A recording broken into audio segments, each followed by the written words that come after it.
Arundhati Roy's talk is part of a series of lectures which has been set up by the Anuradha Ghandy Memorial Trust. Anuradha Ghandy, just a small introduction, passed away tragically 3 years ago in April 2008 of cerebral malaria. She was like one of us. She taught at Nagpur University. She was a graduate of the Bombay University.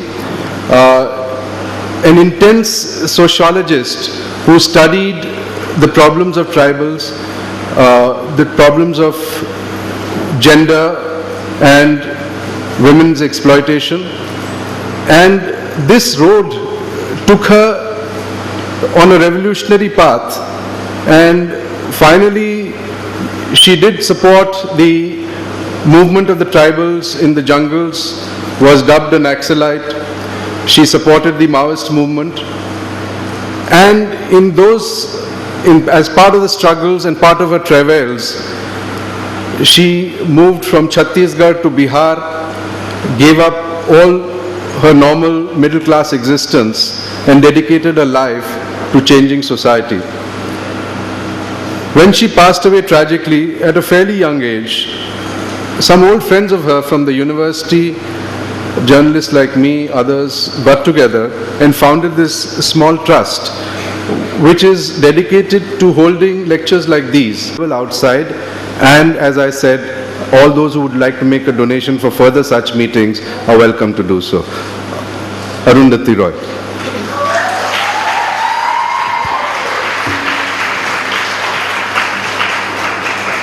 Thank you, Father, and thank you, Bernard, and thank you all of you for being here. Seeing this audience, would love to speak to you directly without looking down at these papers.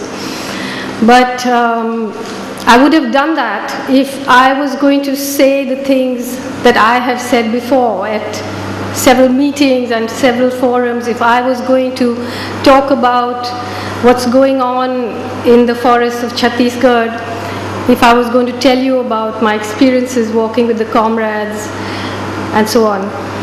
But I'm actually not going to do that. I've written about that and spoken about that several times.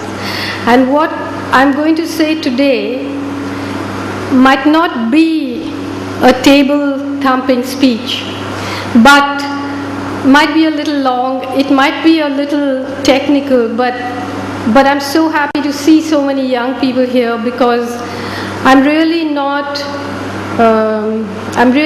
trying to give you an ideological lecture. I really want you to try and understand something very serious is going on, and something so serious that very few people are even able to talk about it, far less write about it, and if they do write about it, get it published because of what is going on. So it's only through meetings like this that we can spread the word, or at least understand what's going on. So it's a bit of a story, but it's a technical story. मुझे मालूम है कि बहुत सारे लोग हैं यहाँ जो अंग्रेज़ी नहीं समझते हैं, लेकिन इसका अनुवाद होगा हिंदी में, क्योंकि ये अंग्रेज़ी में लिखी गई है, और इसका जो सब्जेक्ट है पूंजीवाद के प्रेत, और आपके शहर में कहानी शुरू होती है एक प्रेतों का महल में, जिसमें हमारे देश के सबसे अमीर आदमी रहता है, जिसका नाम आप सबको मालूम है, Mukesh Ambani.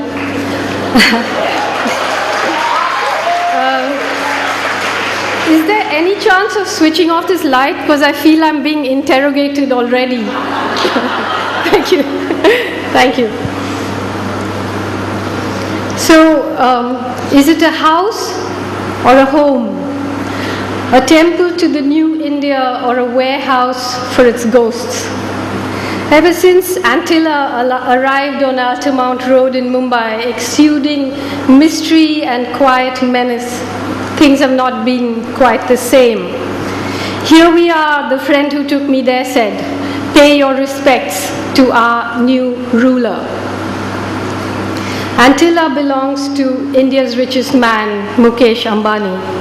I'd read about this most expensive dwelling ever built, the 27 floors, the 3 helipads, the 9 lifts, the ballrooms, the weather rooms, the gymnasiums, the 6 floors of parking, and the 600 servants.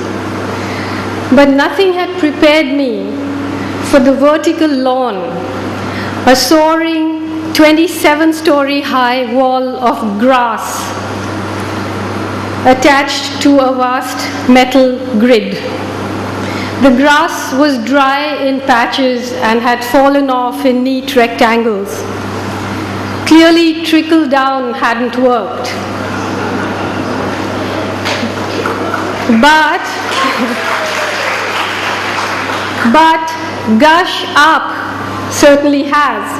That's why in a nation of 1.2 billion people, India's 100 richest people own assets equivalent to 1/4 of the GDP. The small ramshackle building in the plot next to Antilla had a sign that said Bank of India. The word on the street and in the New York Times is that the Ambanis don't live in Antilla. No one knows for sure.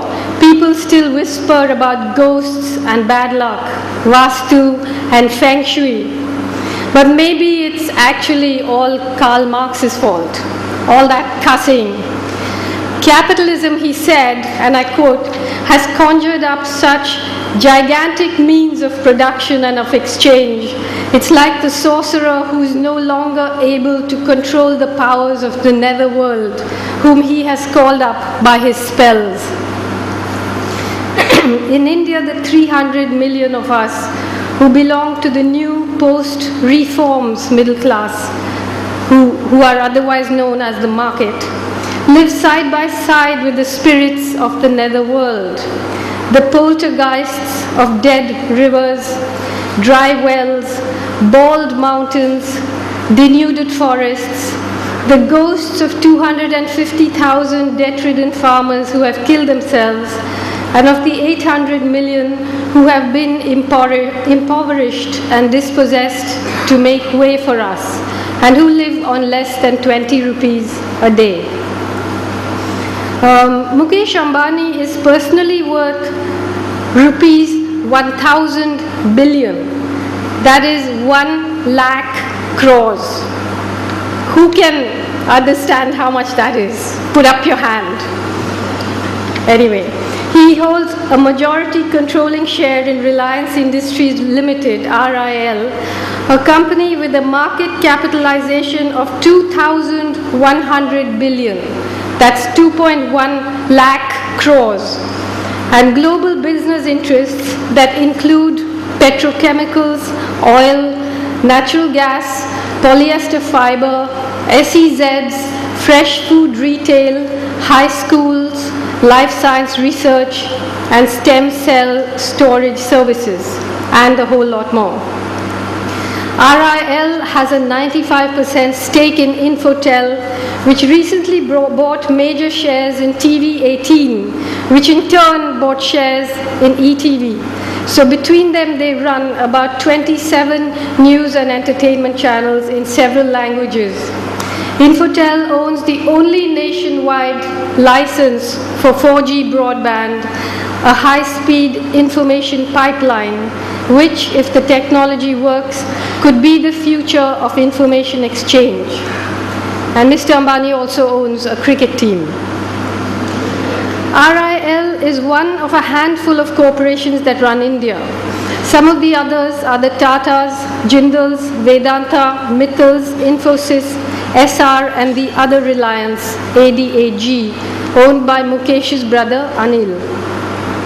Their race for growth has spilled across Europe, Central Asia, Africa, and Latin America. Their nets are cast wide. They are visible and invisible, overground as well as underground. The Tatas, for example, run more than 100 companies in 80 countries. They are one of India's oldest and largest private sector power companies. They own mines, steel plants, telephone, cable TV and broadband networks. They run whole townships. They manufacture cars and trucks. They own the Taj hotel chain, Jaguar, Land Rover, Daewoo, Tetley Tea, a publishing company, a chain of bookstores, a major brand of iodized salt, and the cosmetics giant Lakme. Since there are no laws restricting the cross-ownership of businesses in India, the gush up gospel rules. The more you have, the more you can have. The physics of capitalism inevitably means the increasing concentration of wealth. Conflict of interest is, of course, never a consideration. Until recently, corporates control the media by controlling advertising. So 90 to 95% of the turnover of media came from corporate advertising or from controlling and buying out journalists and editors. But now we have newspapers and TV channels whose holding companies have direct and major business interests. So other than ETV and TV18, which I spoke about, you have the Dainik Bhaskar, for example, and it's only one of many examples, which has 17.5 million readers in 4 languages across 13 states. But it also owns 69 companies with interests in mining, power generation, real estate, and textiles. A writ petition in the Chhattisgarh High Court accuses DB Power Limited, which is one of the companies, of using, I quote, deliberate, illegal and manipulative measures through company-owned newspapers to influence the outcome of a public hearing over an open-cast coal mine. But whether or not it has done that is not the point. The point is that it's in a position to do so. It has the power to do so. The laws of the land allow it to be in that position. In the race for profit, it's too much to expect that they're going to be good or moral or right about it. They are not misusing their position, they are using their position. This is what it's designed to be. So then we can't complain if the laws of the land allow it to be that. Scandal after scandal has exposed in painful detail how corporations with their mountain ranges of money and the mountains of minerals at their disposal buy or influence politicians, judges, bureaucrats, journalists, TV anchors, columnists. You've all heard the 2G tapes, and we don't have to, reinvent the wheel. We know that. Together they have succeeded in hollowing out democracy, retaining only its noisy rituals. Huge reserves of bauxite, iron ore, oil and natural gas worth trillions of dollars were sold to corporations for a pittance, defying even the twisted logic of the free market. They were just given to them and they pay the government royalties of between 0.2 and 5%. Cartels of corrupt politicians and corporations have colluded to underestimate the quantity of reserves and the actual market value of public assets, leading to the siphoning off of billions of dollars of public money. And then there's the land and water grab, the forced displacement of communities of millions of people whose lands are being appropriated by the state and handed over to private enterprise. Of course, the concept of the inviolability of private property never applies to the property of the poor. It only applies to the property of the rich. The scale of this appropriation is so huge, the vision behind it so dystopic, that it becomes hard to hold all of it in your imagination or to believe that it's really happening. It makes schemes like the Narmada Valley Development Project, over which people fought such a long and brave battle. It makes the Narmada Valley project look like some small cottage industry. Ignoring the huge debates questioning the benefits of dams, ignoring the fact that the massive Three Gorges Dam in China has been declared a failure, dam building in India continues at a breakneck speed. In Arunachal Pradesh alone, in that little state, they are building 168 big dams. All of them, almost all of them, being built by private companies, corporations. In Kashmir, the Gurez Dam will submerge a whole district. When people are shot dead for protesting against power cuts, which happened a few weeks ago in Kashmir, when there's an armed soldier for every 20 civilians, what chance do people have to stop a dam? After the explosion of the Fukushima nuclear plant, the whole world began to question and rethink about nuclear power. But in India, they are mushrooming around us, pardon the pun. We are being asked to believe that an administration that can't even manage normal industrial effluence, that can't even manage domestic garbage issues, is going to manage millions of tons of radioactive waste. Thanks to Operation Green Hunt and the fierce fighting in several states of central India, at least some of you must know of the hundreds of MOUs that the government has signed in Chhattisgarh, Orissa and West Bengal, handing over Adivasi homelands to private corporations. The privatization and corporatization of rivers, forests and mountains, which envisages a sort of social and economic re-engineering, which affects the lives of millions of people, continues to remain a secret. We have no idea what these MOUs are about, who they affect, what the profit and loss is, nothing. It's all secret. Since it has no colonies, India is colonizing itself along with parts of Africa. The raw materials extracted from this colony will either directly or through the revenues it generates feed the growth of the other India, urban India, which most of you are more familiar with. And yet, despite the hundreds of 24-hour television news channels, not many of us have heard about the other plans that are afoot, for which MOUs have been signed, money has been set aside, and land acquisition has begun. There have been no formal public announcements. None of these projects have been justified to us because they are all secret. But if we ask for the justification, of course the justification will be, oh, it's an income generating scheme for employment, for joblessness. But we all know that after 20 years of this phenomenal GDP growth, 60% of India's workforce is self-employed, 90% of the labor force is in the unorganized sector. And we know that major corporations like Tata are laying off workers in their thousands. But the government of Gujarat lights the path with the Dholera Special Investment Region, SIR, which is spread over 360 square kilometers. The government claims to have already raised investment worth $24 billion US. The SIR is, of course, just another name for an SEZ, a self-governed corporate enclave of industrial parks, townships, and mega cities. This is the quote.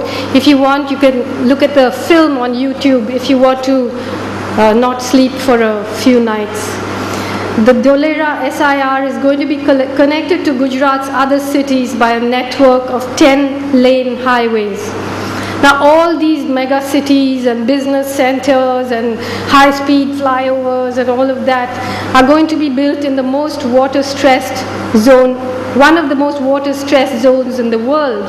So, according to the Gujarat government's promotional video, it will come from the water will come from the Kalpasar Dam. The Kalpasar Dam has made a comeback after having been dismissed as a very bad idea for about 15 years. But it's suddenly resurfaced, and it's going to be a 35-kilometer long dam over the Gulf, the Bay of Kambat. And it's going to have a 10-lane highway on top of it. And the idea is to keep the sea water out and let the river water flow into the bay. But all the rivers have already been dammed. So where is that water going to come from? And the estimated cost of the dam is $11.7 billion. Of course, it'll destroy that whole coastline, it'll destroy the estuaries, it'll destroy the fish, it'll destroy those communities. But they don't really count, they're not really people. The Dholera SIR is only one of the mega industrial hubs that are going to be part of what is known as the DMIC, which is the Delhi-Mumbai Industrial Corridor, which is a 1,500 kilometer long industrial corridor that connects Delhi to Mumbai, 300 kilometers wide, with 9 such mega hubs. The project says that it'll have a 200 to 250 square kilometer high-speed freight line, 3 ports and 6 airports, a 6-line intersection-free expressway connecting the country's political and financial capitals, and a 4,000 megawatt power plant. 180 million people will be affected by this project. Affected how? They don't say. It envisages the building of several new cities and says that the population in the region will grow from 231 million to 314 million by the year 2020. So when P. Chidambaram said that he envisages an India in which 70% of the population will live in cities, which means the sort of forcible movement of something like 500 million people, he wasn't just talking of a utopia. Clearly there was a plan. This whole plan has been backed by McKinsey. And when was the last time we heard of a government or a dictatorship or a despotic state transferring populations on this scale? It cannot be done peacefully. It can only be done if India turns into a police or a military state. And as you already know, in central India that has already happened. In Chhattisgarh, Jharkhand, Orissa, under the name of Operation Green Hunt, they first deployed 200,000 paramilitary forces.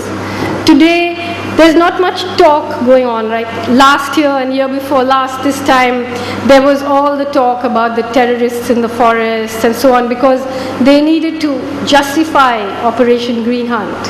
They had already emptied 600 villages in Chhattisgarh, 3.5 lakh people on the run, people being forced to move into police camps, those who didn't come out were being called terrorists, the poorest people in this country, Adivasi people, were being called terrorists.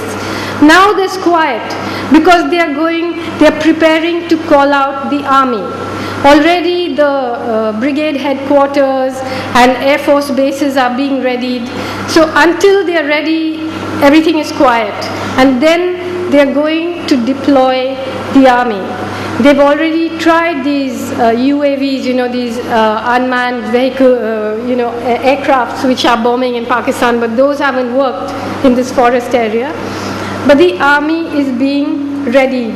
Counter-terrorism training schools are springing up. So this is the new India, self-governing tax havens for corporations and war for the poor. As the army prepares to be deployed, it's gearing up to deal with what it calls perception management.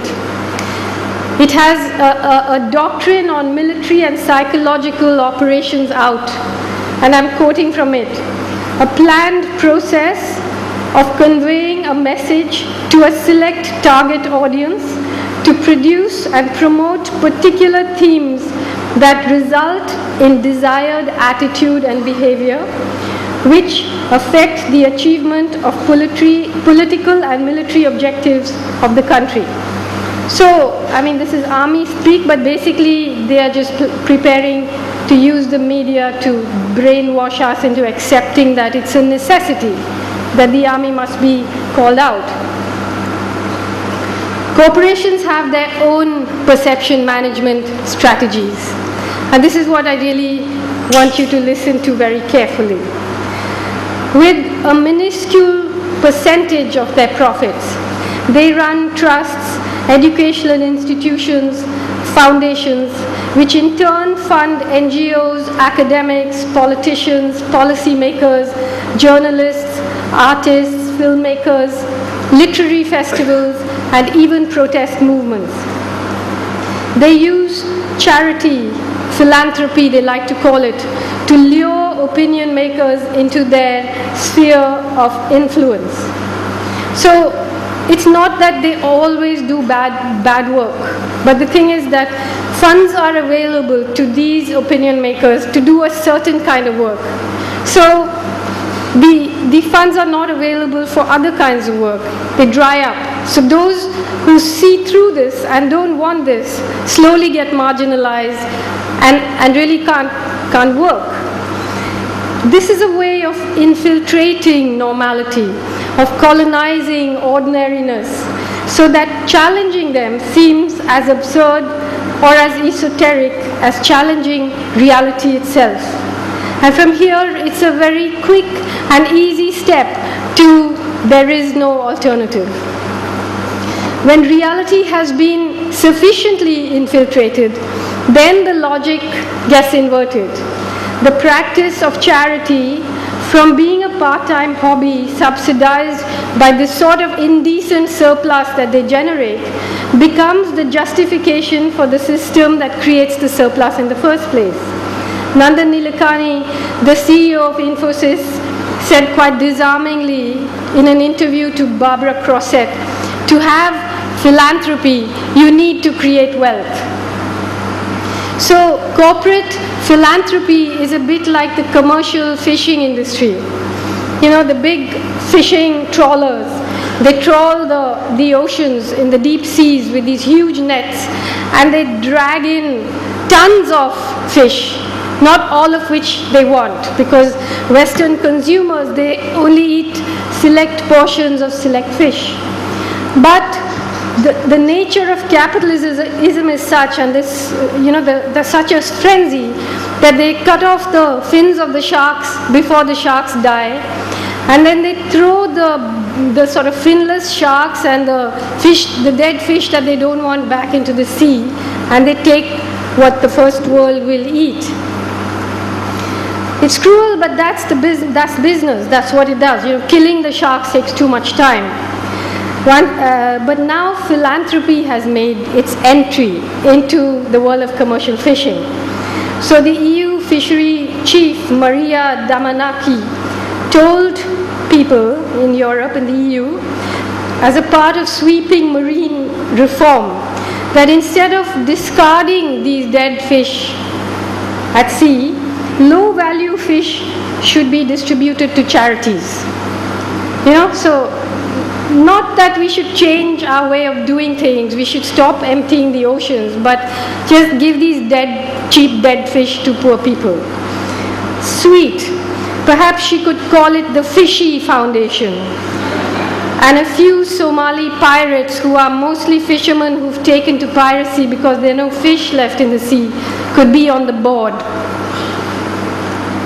Trusts, foundations, and think tanks have a fascinating and secret history. The big ones, endowed by 19th century robber barons, 20th century fascists, and 21st century Silicon Valley barons like Rockefeller, Ford, Carnegie, and the Bill and Melinda Gates Foundation, and others have spawned things like the Council on Foreign Relations, Chatham House in the UK, the Trilateral Commission, and the Aspen Institute, all of which are very active in India now.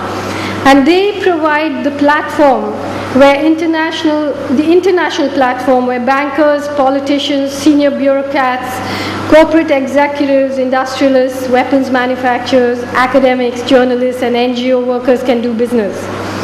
Which isn't a bad thing in itself, except that whoever provides the platform calls the tune. And the tune is, and always has been, the anthem of the free market. In the US, where the inspiration comes from, trusts and foundations are called not-for-profit organizations. But their kind of philanthropy is actually the most lucrative business of all. It is the groundwork on which the corporate business empire rests, because effectively it privatizes policy making itself. And in India, its potential for this massive dividend, this kind of supposedly missionary activity, the dividends had not been fully understood. So until recently, industrialists were just building temples and so on. But now they've understood it, though the Tatas understood it a long time ago.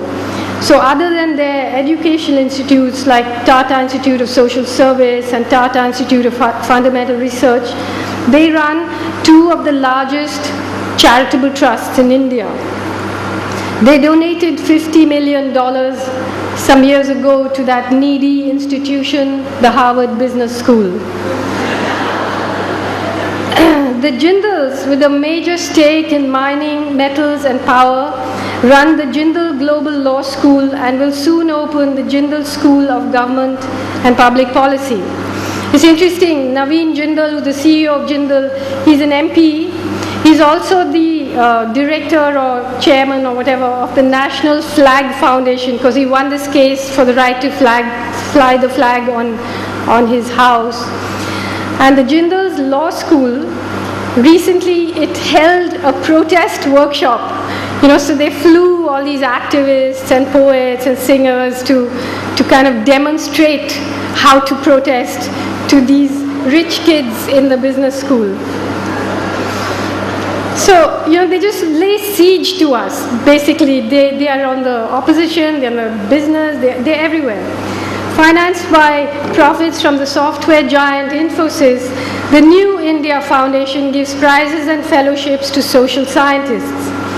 The Observer Research Foundation, ORF, endowed by Mukesh Ambani, has retired intelligence agents, strategic analysts, senior politicians from both parties who pretend to fight in parliament but work together on these foundations, journalists, policymakers as its research fellows.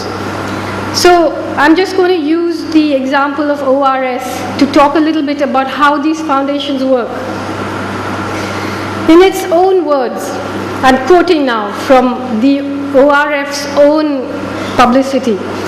The Observer Research Foundation was started in the early 90s during the troubled period of India's transition from a protected economy to a new engagement with the international economic order. The idea was to help develop a consensus in favor of economic reform. Since then, ORF scholars have made significant contributions towards improving government policies. ORF research projects have resulted in an immediate and tangible impact on economic and strategic policies of the country. The Foundation's activities can be neatly divided into two categories: projects and events. Both are an intrinsic part of the Foundation's objective in shaping, influencing public opinion and creating viable, alternative policy options in areas as divergent as employment generation in backward districts, and get this, real-time strategies to counter nuclear, biological and chemical threats. ORF's very first conference, organized in 1991, was inaugurated by the then Finance Minister, now Prime Minister, Manmohan Singh, the apparatchik of the Washington Consensus and the architect of India's economic reforms. I was a little puzzled about this, this business house's preoccupation with nuclear and chemical warfare. But then, less so when in the long list of its institutional partners, I found the names of Raytheon and Lockheed Martin, two of the world's leading weapons manufacturers. What significant part did they play in improving the Indian government's policies? What exactly were the immediate and tangible impacts on India's strategic policies? In 2007, Raytheon announced it was turning its attention to India. Could it be that a good part of India's $80 billion defense budget for the next 10 years will be spent on weapons, guided missiles, aircraft, warships, and surveillance equipment manufactured by Raytheon and Lockheed Martin? The question here is, do we need weapons to fight wars, or do we need wars to create a market for weapons? Because the economies of the countries of Europe, US, and Israel depend very largely on the manufacture and sale of weapons. And it's the one thing that they haven't outsourced to China. It's the one thing that they still have to sell. When the US President Barack Obama, supposedly the most powerful man on earth, came to India in 2010, he came as little more than a salesman for Boeing. Now here's something to think about. In the new Cold War between US and China that's being played out in Africa and the Middle East, not many of us know that when Libya was bombed, basically 30,000 Chinese workers had to be evacuated because Gaddafi had, not only had he said he wasn't going to trade in dollars, but he was signing big contracts with China. So in this new Cold War between the US and China, India's role is going to be what Pakistan's role was in the Cold War between the US and Russia. And many of the columnists and strategic analysts who are playing up these hostilities with China, you'll see, can be traced back directly or indirectly to the big Indo-American think tanks and foundations that I've just mentioned. And all of us know the history of what has happened to US allies in the past. Coming back to the Observer Research Foundation, you will also find the names in the institutional partners of RAND Corporation, Ford Foundation, the World Bank, the Ministry of Defense, the Brookings Institution, whose stated mission is, quote, to provide innovative and practical recommendations that advance three broad goals. One, strengthen American democracy. Two, foster the economic and social welfare, security, and opportunity of all Americans, and secure a more open, safe, and prosperous cooperative international system. You'll also find in that list the Rosa Luxemburg Foundation. Poor Rosa, who died for the cause of communism, to find her name on a list such as this one. They say that capitalism is about competition, but economic globalization has shown that it's capable of inclusiveness, promiscuity, and great solidarity. The great Western capitalists have done business with fascists, with socialists, with despots, and military dictators. It can adapt and it can constantly innovate. It's capable of quick thinking and immense tactical cunning. Over the last 20 years, the neoliberal establishment in India has worked out how to manage the government, the opposition, elections, the court, the media, and liberal opinion. What remains to be dealt with is growing unrest, the threat of people's power. How do you domesticate it? How do you turn protesters into pets? How do you vacuum up people's fury and direct it into blind alleys? The attempt internationally to manage and control the Arab Spring was one such experiment which didn't succeed. Initially, when the people rose up in Tahrir Square in Egypt, you recall the US government supported that uprising enthusiastically. The Western media, which picks and chooses its uprisings very carefully. I mean, if 5 million people are killed in the Congo, you don't hear about it. But suddenly, Egypt was the flavor of the month, and everything they did was being reported. But it was a bit puzzling because, if you read the newspapers 3 months before the uprising, there was a small news item which said that Hosni Mubarak was dying. He was terminally ill. So they knew that there was going to be an explosion at the time of the transfer of power. So how to co-opt that, how to control it. So there was this big sort of support of this uprising. And when Hosni Mubarak stepped down, you remember these ridiculous headlines: Egypt free, army takes over. And you're like supposed to celebrate, you know. And then the people of Egypt realized what had happened. And now there was a second uprising, and this was an uprising against the army.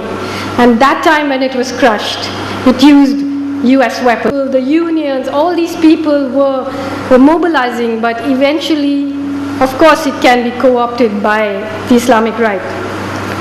But let's come to India's Tahrir Square, my favorite revolution.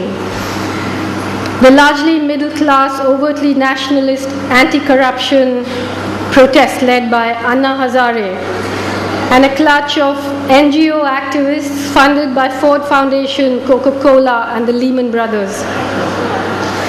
That had a different trajectory. It actually capitalized on genuine popular rage against massive corporate scams like the 2G, the Commonwealth Games, the Bellari brothers, as well as the fury of ordinary people against the daily grind and the humiliation of corruption in dealing with public sector.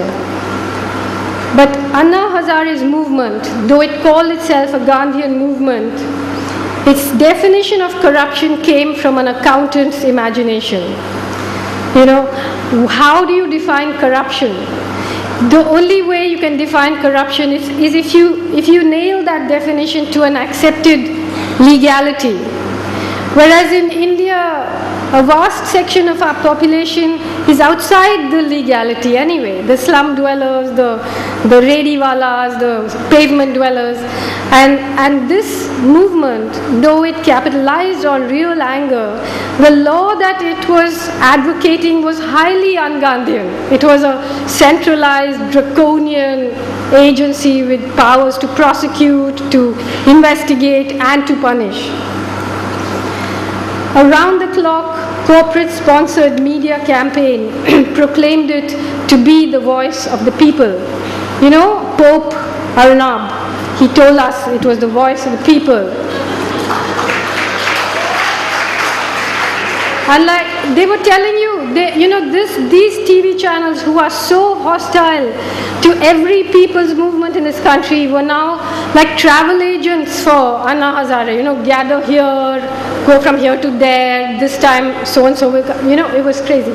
Anyway, unlike the Occupy Wall Street movement in the US, this movement did not breathe a word against privatization, against corporate power, against economic reforms. It did not demand an end to the cross-ownership of businesses or laws that would dismantle the concentration of wealth and power.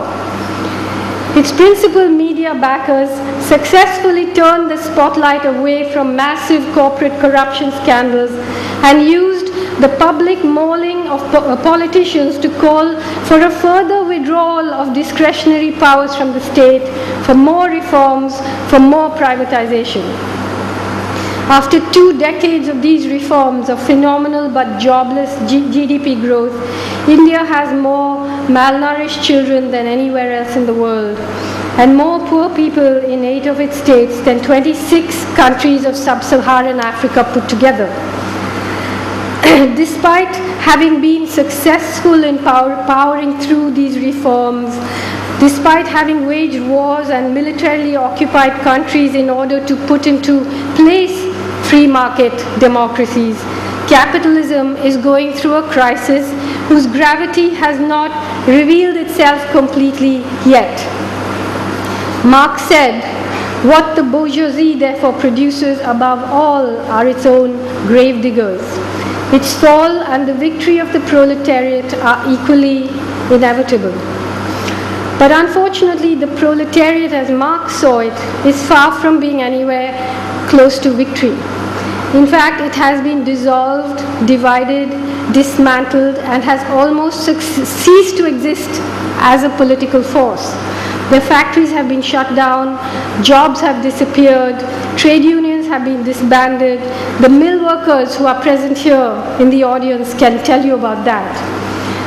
The proletariat, now called the precariat because of the precariousness of its means of livelihood, has over the years been pitted against each other in every possible way. Here in India, it's been Hindu against Muslim, Hindu against Christian, Dalit against Adivasi, caste against caste, region against region. While we break mosques and bomb buildings, while we argue about whether Adivasis actually constitute Marx's revolutionary proletariat or not, whether Maoism is actually an ism or not, whether Maoists are infantile or the parliamentary left are social fascists, while we expend all our passion and energy destroying each other, the big capitalists watch from their vantage points in the control room and smile. While we rip each other apart, they steal the world and put it in their pocket. Ironically, capitalism, which is supposed to be based on competition, we've seen has shown itself capable of great solidarity and great flexibility.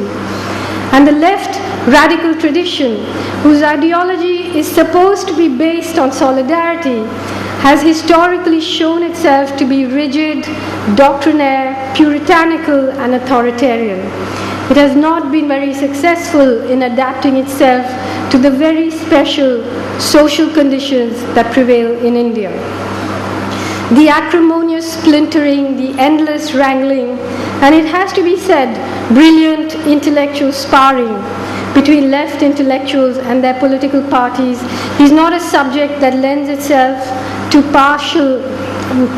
passing mention in a talk like this.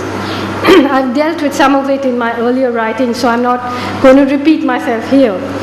But let me say that whatever criticism I have is offered in the spirit of solidarity. One of the reasons that I am more than pleased to be doing the Anuradha Ghandy Memorial Lecture is that she, perhaps more than most people in the broad spectrum of what we call the left in India, not just pointed out, but spent much of her life working on trying to correct two of its greatest lacunae: its failure to address the politics of caste and the politics of gender. She understood that caste lies at the very heart of Indian politics. The rift between the Dalit community and the left began with the falling out between Dr. Ambedkar and S.A. Dange, trade unionist and founding member of the Communist Party of India. Dr. Ambedkar's disillusionment with the Communist Party began with the textile workers' strike in the late 1920s here in Mumbai. He grew disillusioned when he realized that despite the rhetoric of working class solidarity, the party didn't find it objectionable that untouchables were kept out of the weaving department and only qualified for the lower paid jobs in the spinning department. Because in the weaving department they had to keep the thread in their mouths and the saliva of the Dalit was polluting. So communist solidarity somehow evaporated there. In The Annihilation of Caste, published in 1936, Ambedkar said, the caste system is not merely a division of labor, it's a division of laborers. He realized that in a society where the Hindu scriptures institutionalize untouchability and inequality, the battle for untouchables, for social and civic rights, was too urgent to wait for the promised communist revolution. It could not be subsumed under the Marxist adage of class is caste. In 1937, addressing a conference for depressed class railway workers, Ambedkar said, and I'm quoting, "There are, in my view, two enemies which the workers of this country have to deal with. The two enemies are Brahmanism and capitalism. The accusation by our critics arises partly because The critics, and by critics he was talking about the Communist Party then. The critics arises partly because critics fail to reckon Brahmanism as an enemy which the workers have to deal with. I do not want to be misunderstood when I say that Brahmanism is an enemy which must be dealt with. By Brahmanism, I do not mean the power, privileges, and interests of the Brahmins as a community. That is not the sense in which I am using the word. By Brahmanism, I mean the negation of the spirit of liberty, equality, and fraternity. In that sense, it is rampant in all classes and is not confined to the Brahmins alone, though they have been the originators of it. The Brahmanism which pervades everywhere and which regulates the thoughts and deeds of all classes is an incontrovertible fact. It is also an incontrovertible fact that this Brahmanism gives certain classes a privileged position. It denies other classes even equality of opportunity. The effects of Brahmanism are not confined to social rights such as interdining or intermarriage. If that was so, one would not mind it. But it is not so. It extends to civic rights as distinguished from social rights.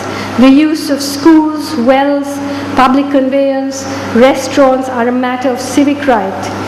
Everything which is intended for the public or maintained out of public funds must be open to every citizen. Then he went on to say, labor leaders who are accusing us are undoubtedly suffering from certain delusions. They have read in Karl Marx that there can be only two classes, owners and workers. And on reading Marx, they straightaway assume that in India there are only owners and workers and proceed on their mission of demolishing capitalism. But the rift between the Ambedkarites and the left has come at a great cost to both. It has meant that a great majority of the Dalit population has pinned its hopes for deliverance and dignity to constitutionalism, to capitalism, and to political parties like the BSP, which practice an important but in the long run stagnant brand of identity politics. Last month, the Dalit Indian Chamber of Commerce and Industry was inaugurated. Dalit Incorporated, ready to show business can beat caste, the Indian Express reported, and went on to quote a mentor of the Dalit, the DICCI. I'm quoting, getting the Prime Minister for a Dalit gathering is not difficult in our society, but for Dalit entrepreneurs, taking a photograph with Tata and Godrej over lunch and tea is an aspiration and proof that they have arrived, he said. Given the current situation in modern India, it would be casteist and downright reactionary to say that Dalit entrepreneurs should not have a place at the high table. But if that is the ideological framework of Dalit politics, it's a great pity, because the Dalit community could end up like post-apartheid South Africa, where a few black millionaires in their Mercedes rule the country, and the majority of the black population is worse off than it was during apartheid. So in India, to view society solely through the lens of caste and identity without a class analysis is as misleading as the casteist class school of thought. To take both into account is hellishly difficult, to theorize as well as to put into practice. But unless it's done, the mainstream space will continuously be ceded to the politics of identity and the politics of Hindu chauvinism. It could be one of the reasons that explains why the Naxalite movement has largely been confined to Adivasi areas. It's true that in Bihar and North Andhra Pradesh there were years when the NCC, PW and other Naxalite groups did succeed in opposing the Ranveer Sena and in succeeding in seizing land from zamindars and redistributing it. But eventually they lost their Dalit constituency to the more mainstream brand of identity politics. This is partly due to the fact that militarism is a central tenet of the Maoist party, and rightly so, but villages in the plains do not provide cover for guerrilla warfare. But the consolidation of Maoist politics in Adivasi areas could also be because Adivasi society does not present communists with the doctrinal problems that caste Hindu society does. Ironically, Dr. Ambedkar, so sharp about the politics of untouchables, often dismissed Adivasis as savages. A few months ago, I spent some time with a friend, a Dalit friend and a comrade, a former member of PW. He continues to be a supporter and a sympathizer of the CPI Maoist, but has an important and constructive critique of its shortcomings on the caste issue. While he spoke to me at length, his wife was buzzing around him, continuing with her very conventional wifely duties. So I suggested to him that it wasn't just caste, and it wasn't just the CPI Maoists, but maybe everybody, including individuals, should also look at the woman question. So he looked at me and bluntly said, "I don't know about that, I'm not a woman." So everybody sort of has this inability to look at justice somehow as a foundational thing. But Anuradha Ghandy, she knew plenty about that. In the recently published book of her selected writings, she writes at length about why she became a Marxist-Leninist and not a liberal activist or a radical feminist or an eco-feminist or an Ambedkarite. But this didn't blind her to the serious problems that women comrades faced within the revolutionary movement. At the time she died, that's what she was working on: how to purge the Maoist party of its continuing discrimination against women by men who think of themselves as revolutionary. Anu Gandhi was instrumental in setting up one of the most formidable feminist organizations in our country today, the Krantikari Adivasi Mahila Sangathan, with 90,000 members whom I met in the forests. All 90,000 of them, of course, are Maoists and therefore terrorists and therefore liable to be shot at sight. But the failure to see that the equality of women has to be an absolute and non-negotiable part of the revolutionary process and not just a post-revolution promise alienated many progressive women and pushed them in great numbers towards liberal activism. The liberal feminist movement and the Dalit movement have become heavily NGOized. Many of these NGOs have done very good work on gender, on sex work, on homosexuality, on health, on AIDS, and all of this. But as long as their work doesn't actually challenge the economic structures of the neoliberal empire, the money will keep coming. So you see that people who are official feminists, the official feminist groups will always keep their distance from radical feminist issues like displacement, where women suffer the most.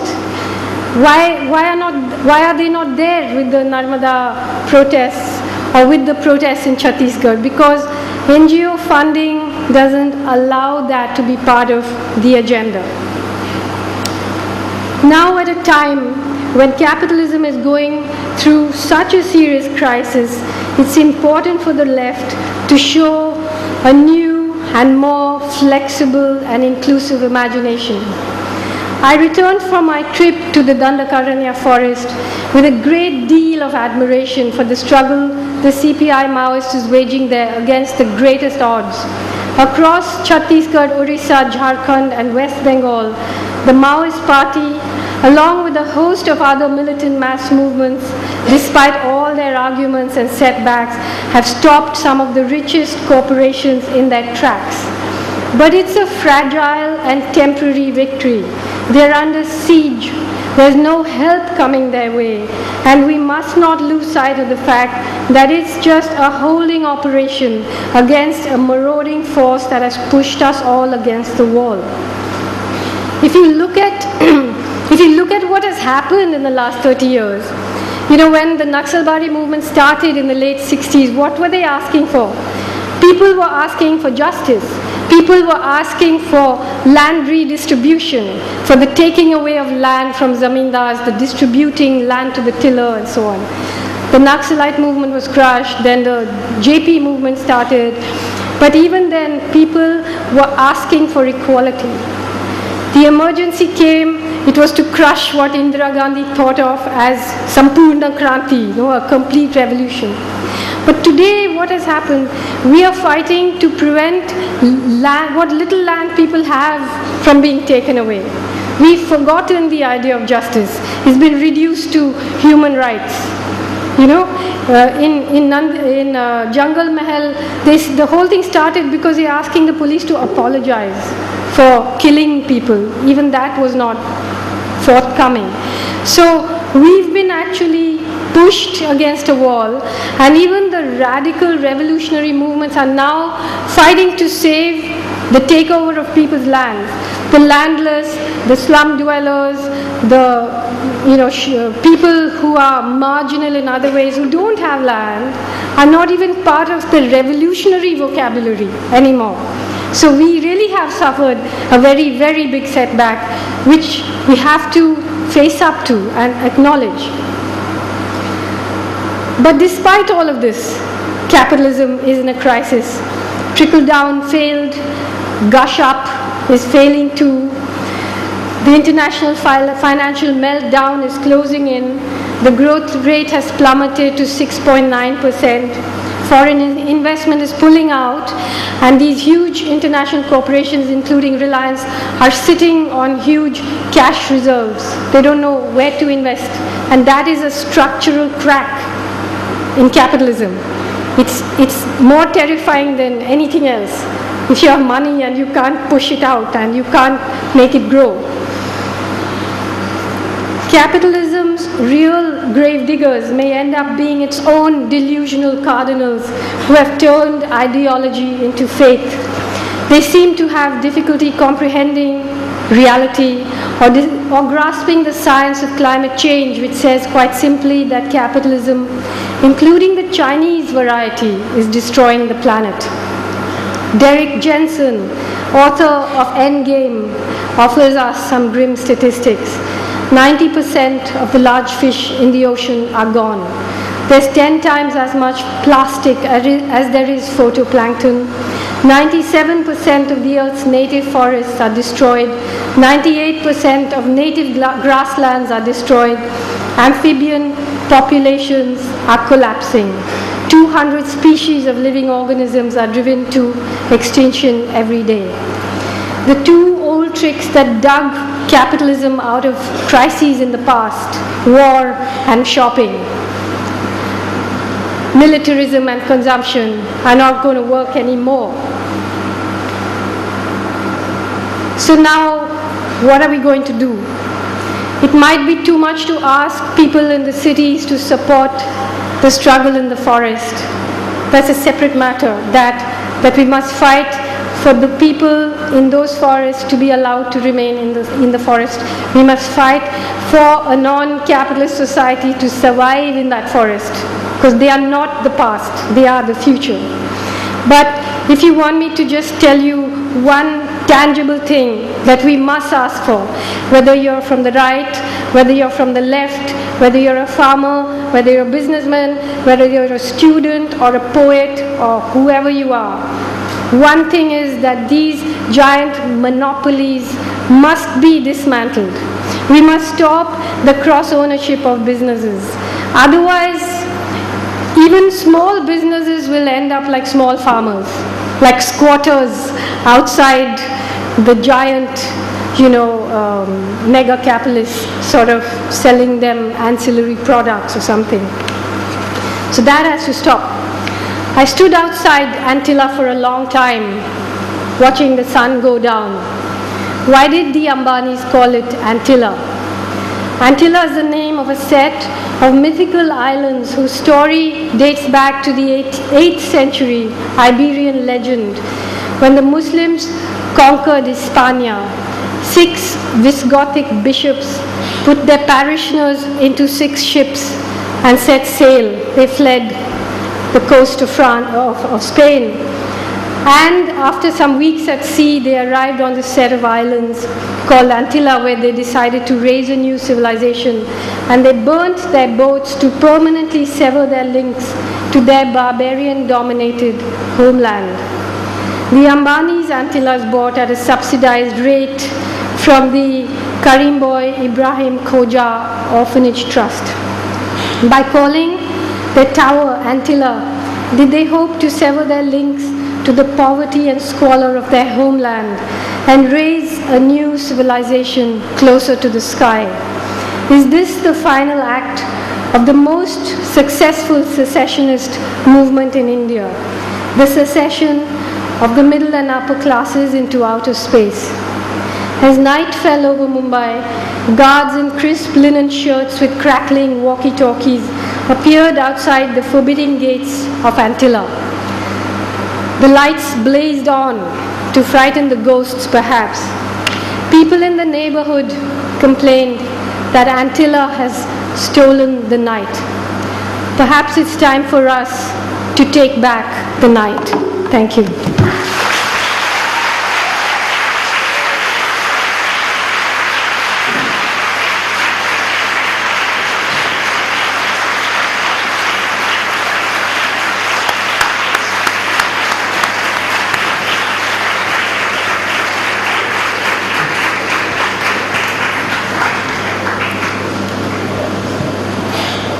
Thank you for a